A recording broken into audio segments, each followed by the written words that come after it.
Bonjour tout le monde et bienvenue à ce 4e jour de Proud and Loud dans lequel nous sommes en train d'aborder des clés émotionnelles, stratégiques et relationnelles pour vous permettre de vous valoriser et accéder à votre next step professionnel, mais pas que, ça peut être aussi à niveau personnel. Attendez une seconde. J'ai un chat dans la gorge. On va lancer aujourd'hui la thématique de jour dépasser la peur de l'échec pour mieux se valoriser. Alors, certains d'entre vous te diront, mais je ne vois pas complètement les liens. Et c'est aussi pour ça que je vous ai dit, ce sont des perspectives nouvelles que je vous amène, parce qu'il y a un lien extrêmement fort entre le C, le fait d'essayer, le fait d'échouer, le fait de se mettre en mode de test et l'estime qu'on va avoir de nous-mêmes et donc du coup la valeur qu'on va s'apporter. Okay? Donc ça va être essentiel et intéressant qu'on puisse l'aborder aujourd'hui. Donc si vous regardez en direct, vous pouvez me faire un coucou dans les commentaires. Et si vous regardez en replay cette session, il suffit juste de me mettre un hashtag replay pour que je sache que vous avez vu cette conférence en replay. Donc, dépasser la peur de l'échec pour mieux se valoriser. Déjà, qui ici a peur d'échouer, peur de faire des erreurs, de se tromper? En fait, ça rentre plus ou moins dans la même catégorie. Hein? Bonjour Edmé.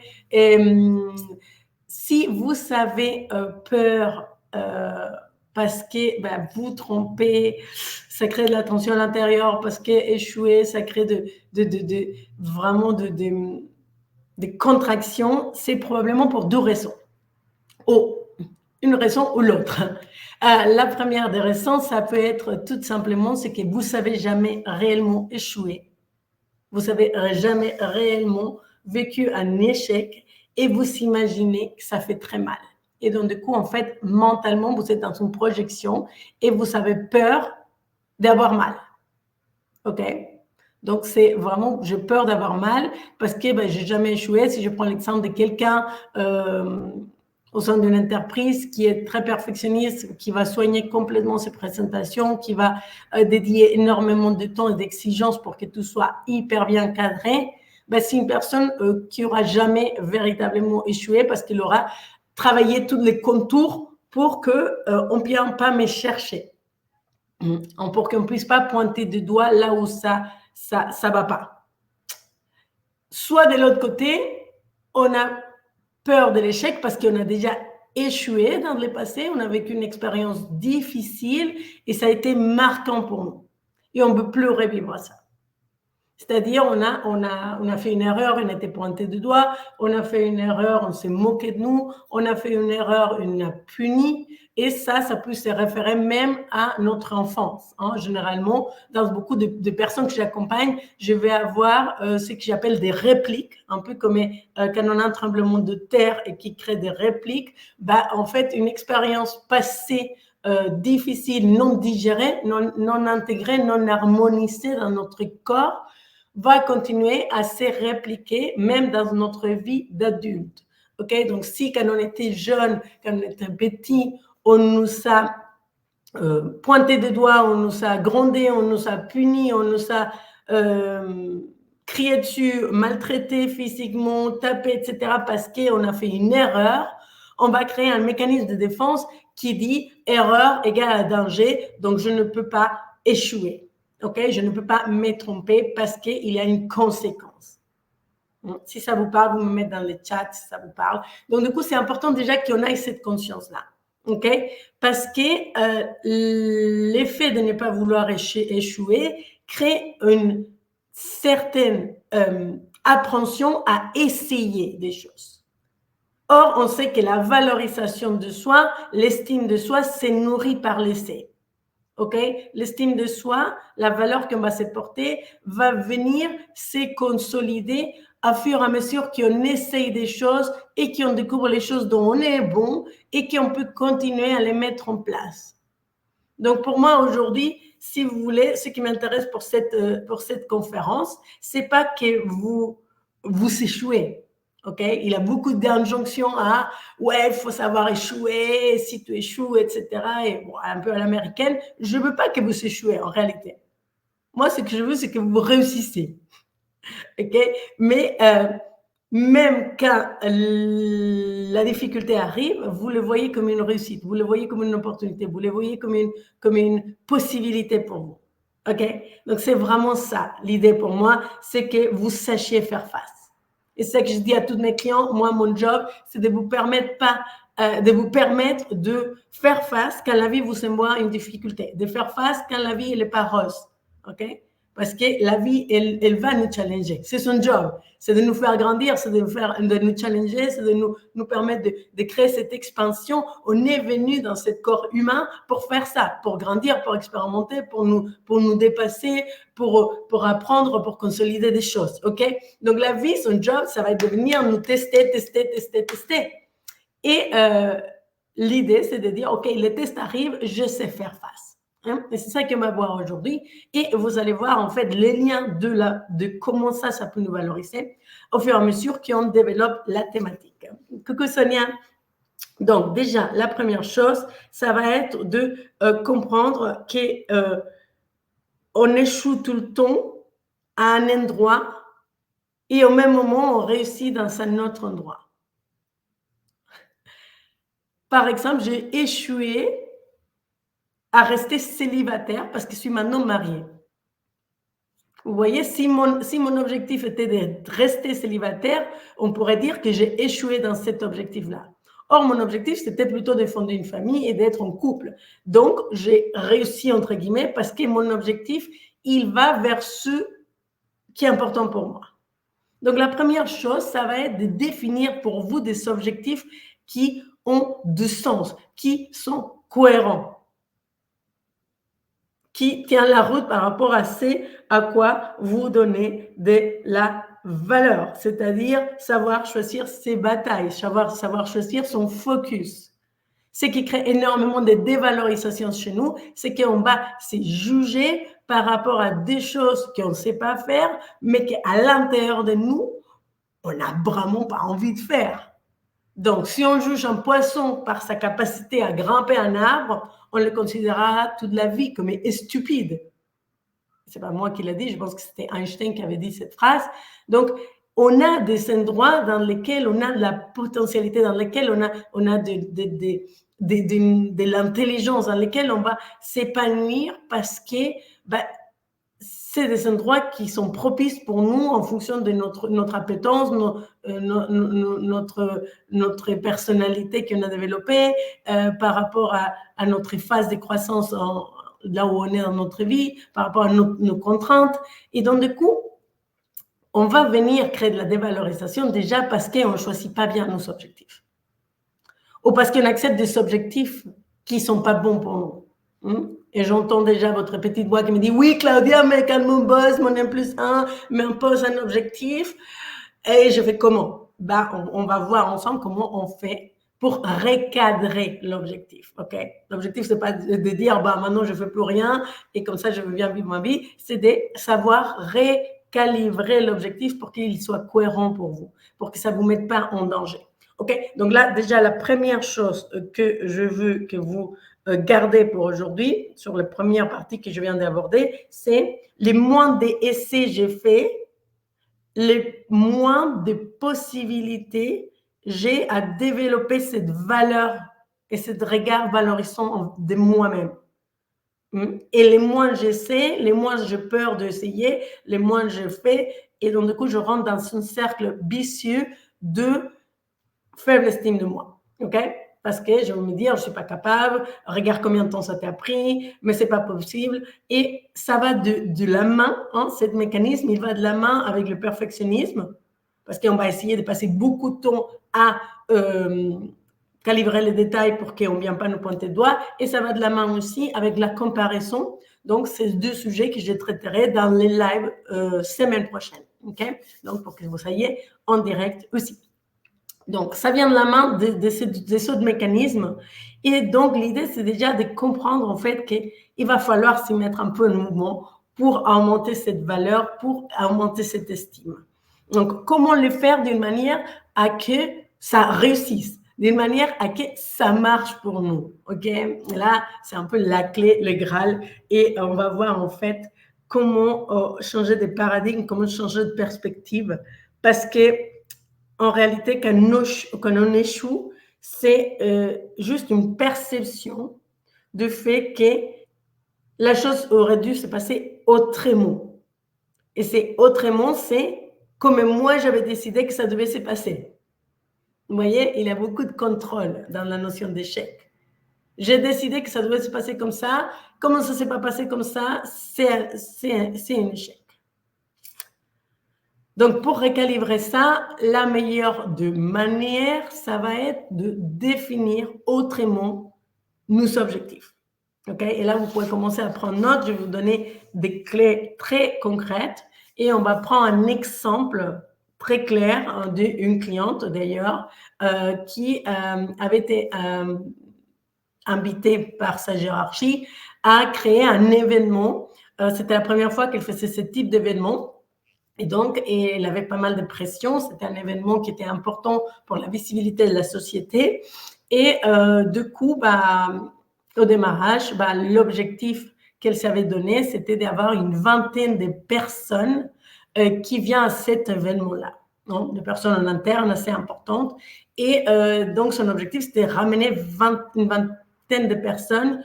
Et c'est ça qui allait déterminer que c'était une réussite. Or, cette définition d'objectif, déjà, il fallait calibrer, est-ce qu'organiser un événement, est-ce que c'est quelque chose elle aime bien, est-ce qu'elle n'aime pas bien?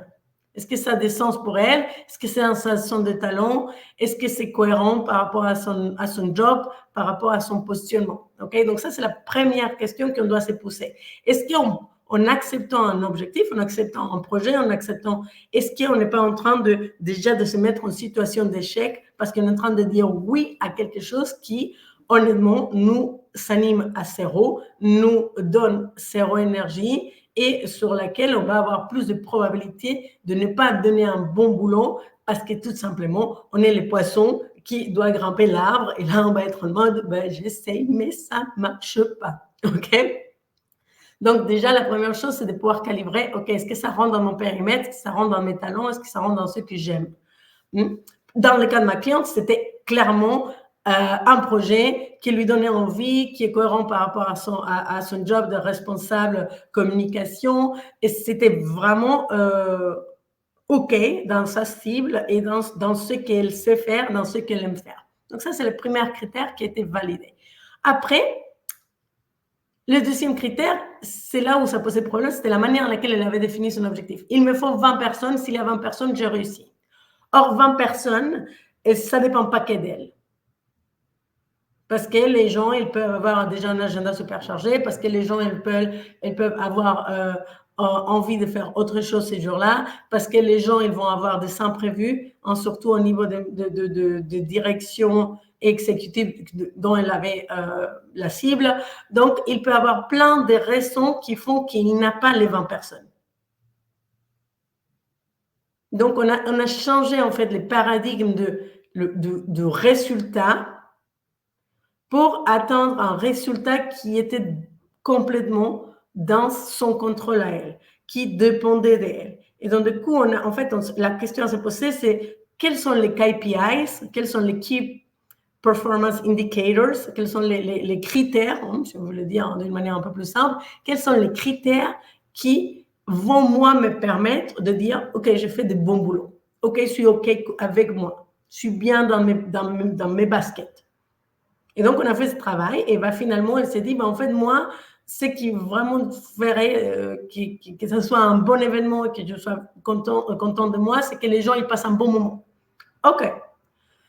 Deuxièmement, c'est que tout soit techniquement prêt pour le jour J. OK. Que finalement, le feedback de ces personnes qui sont là soit positif. Okay? Donc là, on a 3 critères. il y a deux qui ne dépendent pas d'elle. Il y a un qui dépend d'elle. Directement ou indirectement, c'est la manière en laquelle on construit les phrases. Je veux que les gens passent un bon moment, ça ne dépend pas d'elle. Parce que les gens, peut-être, ils sont en cours de divorce, et même si l'événement est génial, ils vont détester parce qu'ils ont autre chose à penser. Donc, du coup, il a fallu refaire un deuxième tour pour dire, OK, moi, je veux accueillir les gens d'une manière chaleureuse, ouverte, et ben, leur faire sentir qu'ils sont importants pour cet événement. OK, ça dépend d'elle.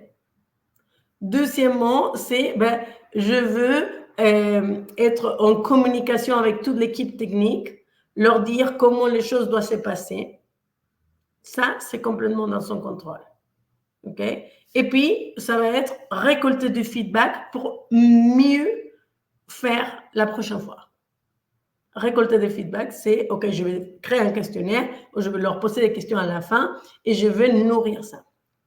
Vous voyez la différence? Et en fait, c'est du détail presque, c'est du calibrage. Hein? Là, on est dans le calibrage, sauf que ça change tout. Parce que ce qui s'est passé pour elle, c'est qu'à cet événement, il y a eu 8 personnes qui sont venues.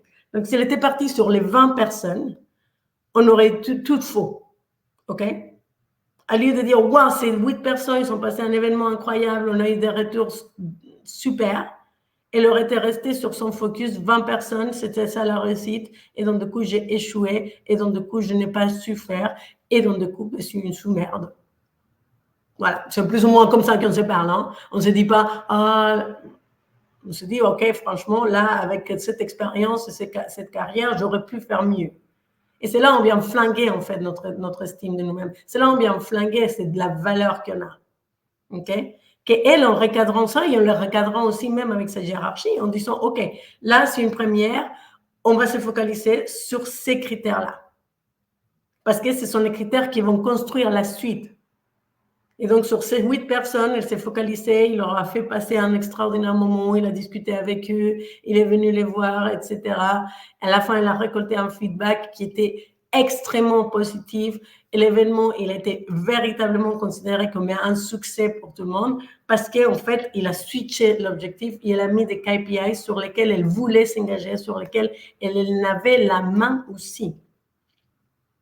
Et donc, du coup, et à la fin, elle était hyper fière. Elle me dit, mais c'est super. Et en plus, je suis hyper contente. Et j'ai dépassé cette peur. Et puis, c'est un événement que je n'avais jamais fait. Et donc, ça vient engrainer, en fait, un discours, comme on a parlé déjà lors du précédent live, un discours qui est beaucoup plus nourrissant de, waouh, j'ai kiffé, j'ai envie de plus. Et en plus, comme elle était dans des critères qui sont en lien avec sa personnalité, avec ce qu'elle est, avec ce qui est important pour elle, forcément, elle a beaucoup plus rayonné là-dedans. Donc, on est beaucoup plus visible de l'extérieur pour dire, waouh, elle est super bonne pour créer ce type d'événement avec ce type de stakeholder. On va pouvoir lui donner à nouveau ça. Donc, ce n'est pas forcément la destination qui compte, les résultats qui comptent, mais c'est les actions qu'on va mettre en place tout le long du chemin. C'est vraiment les chemins qui comptent. Vous avez peut-être déjà entendu cette phrase. Donc, voici un peu l'exemple concret de comment faire pour que chaque étape de voyage soit quelque chose d'incroyable. Et donc, c'est vraiment, véritablement, venir se référer à ces espaces-là. Il y aura des fois dans lesquels une partie du projet ne dépend pas de nous. Ça, c'est sûr. Mais on est conscient que cette partie-là, elle ne dépend pas que de moi. Et donc, si ça échoue à cause de ça, je peux aussi m'autoriser à dire c'est de la co-responsabilité. Peut-être j'aurais fait mieux ma part de communiquer avec l'équipe technique, mais si les micros ne marchent pas, ce n'est pas ma faute. OK? Et donc, du coup, là, on répartit la responsabilité. Quand on fait un travail d'équipe, quand on collabore avec des autres personnes, c'est extrêmement important de ne pas porter toute la responsabilité sur ses épaules, parce que ça crée aussi de la dévalorisation. Si je porte tous les poids et qu'il y a une mouche qui est venue dans l'écran, comme ça, c'est posé, et donc, du coup, je ne vois plus rien, Et je vais me dire que c'est ma faute parce que j'aurais dû tuer toutes les mouches de la planète. Ben non, en fait. C'est pas agréable, c'est pas, mais ça fait partie du processus. Et donc, du coup, apprendre à les vivre va aider à dire, OK, moi, j'ai mis en place tout ce que je pouvais faire. Je cadrais, et puis j'accepte que la vie ait envie de faire autrement. Okay? Donc ça, c'est le 12e élément super important pour venir augmenter notre valeur, la ressentir. Et puis, les dernières, c'est un que j'adore, c'est décider qu'on prend la bonne décision. Parce que quand on a peur d'échouer, c'est parce qu'on se dit, et si je choisis ça, et si je fais ça, et si ça ne marche pas. Et donc, ça, c'est que j'ai pris une mauvaise décision. Et beaucoup de personnes qui font des coaching avec moi me disent, mais moi, je veux prendre la bonne décision. La bonne décision, je ne veux pas me tromper. Moi, je serai toujours, je dis, bah, écoute, la bonne décision, avant de la prendre, tu ne sauras pas si c'est la bonne. Par contre, une fois que tu l'as pris, tu peux décider que c'est la bonne. Je répète, avant de prendre une décision, tu ne peux pas savoir si c'est la bonne. Et tu ne pourras jamais le savoir. Même si tout à l'intérieur de toi vivre et tu te dis, oui, c'est ça, peut-être, ou peut-être pas. Parce qu'en réalité, une bonne décision, ça ne veut rien dire. Une bonne décision pour moi, en tout cas, encore une fois, je ne détiens pas du tout la vérité, ne me croyez pas sur parole. Ce qui vous convient, vous le prenez. Ce qui ne vous convient pas, vous le jetez à la poubelle. Ça me va très bien. Okay? Donc, je me vexe rarement et surtout pas sur ce type de sujet. Donc, maintenant, ce qui va être essentiel. Coucou, je n'avais pas vu que tu étais connecté. Ce qui va être essentiel dans ce sujet-là, ça va être de venir voir que une fois que j'ai décidé, c'est la bonne décision. Et je vais m'engager pour que ce soit la bonne décision. Donc, du moment où ma cliente elle a décidé qu'elle allait faire cet événement, on a parti sur une logique de c'est la bonne chose pour moi. Dans ma carrière, à ces moments-là, c'est la bonne chose. Je décide que faire cet événement, c'est la bonne chose. Même s'il y a une personne qui vient et que c'est à l'intérieur de moi, c'est une bonne décision. Et je vais apprendre quelque chose de ça. Et la vie, elle passe pour moi. Les choses qui arrivent dans ma vie, c'est pour me faire grandir, pour me faire évoluer, pour m'aider. La vie, elle n'est pas contre moi. Ça, c'est ma philosophie, c'est mon point de vue. Hein. Je vous partage. Mais c'est ça qui nous permet de nous engager et de dire, OK, cette décision, je l'ai prise aujourd'hui et je vais m'engager tous les jours pour que ce soit la bonne décision. Jusqu'à que je décide que ce n'est plus la bonne et je passe à autre chose. Et à ce moment-là, ce sera une nouvelle décision que je prendrai et je me ferai confiance sur le fait que c'est la bonne. Et donc, du coup, on est vraiment dans une logique de se faire confiance et faire confiance à l'autre. Et pour pouvoir arriver à cet espace-là, des foi, de confiance, d'acceptation qu'on ne peut pas tout contrôler, mais que ce qu'on peut contrôler, on se responsabilise et on le fait. Quand on y est là-dedans, en fait, il y a très peu de choses après qui nous font peur. Mais c'est un entraînement. Donc là, ce que j'ai envie pour vous aujourd'hui, pour que vous surmontez cette valeur qui est déjà là, en fait. Pour moi, il n'y a même pas une question de est-ce que vous avez de la valeur ou vous n'avez pas de la valeur. Vous avez une valeur inestimable. Vous êtes toutes des personnes qui ont une valeur inestimable et vous savez tous et toutes des capacités, des compétences, des acquis. Hein, rien que d'y être connecté sur un live, dans une plateforme qui est un réseau social, qui nécessite une certaine technicité, c'est que vous savez déjà un parcours, un schéma qui est juste dingue. Et donc, moi, ce que je veux, c'est que vous appreniez en fait à voir tout ce qui est déjà là, tout ce qui est déjà existant, tout ce qui est disponible. Donc, pour ma cliente, cet événement, 8 personnes, OK, c'est ça qui est disponible et c'est sur ça qu'on va construire. La dernière fois, j'ai eu 8 personnes. Comment est-ce que cette fois-ci, si je veux augmenter le nombre de personnes, qu'est-ce que je pourrais faire autrement? Mais à chaque personne qui viendra, ça sera déjà un succès. Et là, on va être dans quelque chose qui est un participant, génial. 2 participants, incroyable. 3 participants, c'est la folie. 4 participants, c'est dingue. 5 participants. Et si j'arrive à 20, je ne vous raconte même pas, mais c'est. Et en réalité, c'est pas les nombres, c'est juste le fait que j'ai décidé de m'engager à faire un événement qualitatif pour que les gens viennent. C'est un peu la même chose que ce que je suis en train de faire là. Il y a eu un live où je ne savais pas, je ne voyais pas des commentaires, etc. Donc, je ne savais pas s'il y avait des personnes connectées. J'aurais pu me dire, j'ai pas de valeur, ça sert à rien, personne regarde les lives, je vais les fermer et j'arrête ça. Mais en fait, mon critère à moi, c'était déjà de faire des LinkedIn live parce que j'avais envie de les faire. Maintenant, ils sont en plus partagés sur Instagram, donc c'est doublement génial. Et donc, c'était de grandir technologiquement sur cet aspect-là. C'était pas de dire, il faut qu'il y ait 20 personnes, 50 personnes, 100 personnes. Je crée ce message aujourd'hui parce que j'y crois dans l'impact de ce message. Je crée ce message aujourd'hui parce que j'ai envie de le transmettre au monde, parce que je pense que ça peut aider.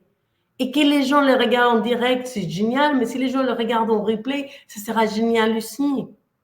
Et s'il y a une personne qui l'a regardé, c'est une personne de plus qui aura peut-être changé de perspective. Et s'il y a 50, 200, 1000, 2000 personnes, bah ça sera 2000 personnes qui vont changer de perspective. Et il n'y aura pas, pour moi, de différence. Avant, j'étais extrêmement attachée. J'avais des lives, s'il n'y avait pas 30, 40, 50 personnes, je sentais que ça ne servait à rien. Jusqu'au moment où j'ai compris, en fait, et je switchais mes KPIs, mes objectifs. Je ne persécute pas des chiffres, je ne persécute pas des objectifs chiffrés dans ce sens-là. Pour moi, c'est quelle est l'intention, quelle est l'impact que ça peut avoir? Est-ce que ça peut changer une vie? Si ça peut changer une vie, je m'engage. Et donc, c'est pareil pour vous. Quel est l'impact pour vous de prendre la parole dans une réunion et de dire quel est votre point de vue? Quel est l'impact pour vous, mais quel est l'impact aussi pour les collectifs? Quel est l'impact pour l'autre femme au bout de la table qui se dit « Waouh, elle a des coulots et elle a dit ça, et donc du coup, ça me donne aussi le droit, et donc par miroir, je peux aussi le faire. » Ou un homme qui fait ci, et moi, je peux voir ça, et je peux m'autoriser aussi à le faire. Donc, en fait, chaque action qu'on fait, on ne la fait pas que pour soi. Ça, c'est important que vous vous ramenez aussi à ça. La valorisation, c'est un sujet sociétal. Le fait de pouvoir prendre sa place et se valoriser permet à l'autre d'y croire aussi en lui et de prendre sa place à lui, à elle, et de se valoriser à son tour. Et les plus on commence tous à prendre une certaine place, ceux qui se survalorisent et qui prennent trop de place, ben, ils vont finir par s'y ajuster au système parce que c'est comme ça que ça fonctionne en système. Donc là, l'objectif aujourd'hui, pour moi, c'est, OK, cette notion d'essayer, d'échouer, de faire des erreurs, il y a des bénéfices derrière ça. Il y a un bénéfice derrière pour vous, rien que pour vous, c'est de vous rendre compte que vous êtes encore vivant. Même après un échec, même après une difficulté, même après ça ne s'est passé pas comme vous voulez. C'est sûr, notre mental nous dit, j'aurais voulu que ça se passe comme ça. Bien sûr. Mais on peut aussi dire, OK, je voulais que ça se passe comme ça ne s'est pas passé comme ça. Je peux faire confiance à la vie. Elle est en train de me protéger. Elle m'envoie un message. Quel est l'apprentissage que j'en tire là-dedans? Et après, je fais face. J'ai un programme entier autour de cette perspective-là. Hein. C'est une philosophie de vie pour moi. Ce programme s'appelle Shine. Il est comment aimer sa vie en toutes circonstances. Comment aimer la vie pour ce qu'elle est. Comment aimer son passé pour pouvoir construire une vie qui nous inspire profondément. Ce n'est pas le sujet d'aujourd'hui. Aujourd'hui, on est vraiment que sur une petite brique de Shine, mais c'est la valorisation. Donc, comment est-ce que je peux valoriser, en fait, cette idée de je vais essayer. Je veux pas fixer ma valeur sur les résultats, je veux fixer ma valeur sur ma capacité à essayer. Je veux fixer ma valeur sur cette notion de valoriser l'essai et pas le résultat. Si vous arrivez à switcher ça, je vous promets, dans 6 mois, dans 1 an, on se parle, vous n'êtes plus la même personne. Et c'est la seule chose que je vous désire, c'est de faire émerger cette partie de vous qui est déjà là et qui nécessite d'être vue du monde parce qu'elle va apporter quelque chose, parce qu'elle va contribuer d'une manière ou d'une autre. Donc, prendre sa place et prendre aussi sa responsabilité. Devenir visible, c'est valoriser, c'est prendre sa responsabilité au sein du collectif. Pour toutes ces personnes qui le collectif est important pour vous, ça va venir vous céder. Et pour qui veulent le faire que pour soi, pour mieux se sentir, pour mieux vivre, ben faites-le. Faites-le. Donnez-vous cette autorisation. Il ne va pas venir de l'extérieur. C'est une autorisation qui vient de l'intérieur qui vous dit oui, vas-y. Autorise-toi cette expérimentation-là.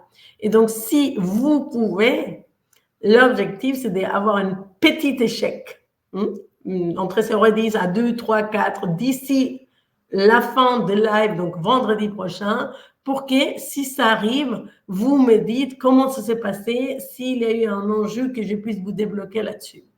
OK? Donc, rappelez-vous, on va valoriser à partir d'aujourd'hui, pour la suite de notre vie, cette notion d'essayer, cette notion d'apprentissage, cette notion d'expérimentation, au lieu de donner autant de pouvoir et de validation aux résultats. Je vais regarder s'il n'y en a pas des questions dans les différents chats, parce que maintenant je suis un peu all over the place. Et s'il n'y a pas de questions, ben, je vous libérerai tranquillement pour vous retrouver demain. Alors, je regarde des questions. Non, mais il y a des personnes qui sont connectées. Caroline, Sonia, Valérie, bonjour, ça y est, bienvenue. Et il y a des autres personnes qui sont connectées, je ne sais pas qui c'est, mais donc du coup, merci d'être connectés aujourd'hui. À ceux qui regarderont le replay, merci de regarder le replay. Et donc du coup, je vous donne rendez-vous demain pour le 5e jour de Proud and Loud. La thématique, ça va être de dépasser la peur de regarder l'autre pour mieux se valoriser aussi. OK? Donc, je vous donne rendez-vous demain et d'ici là, prenez soin de vous. Au revoir.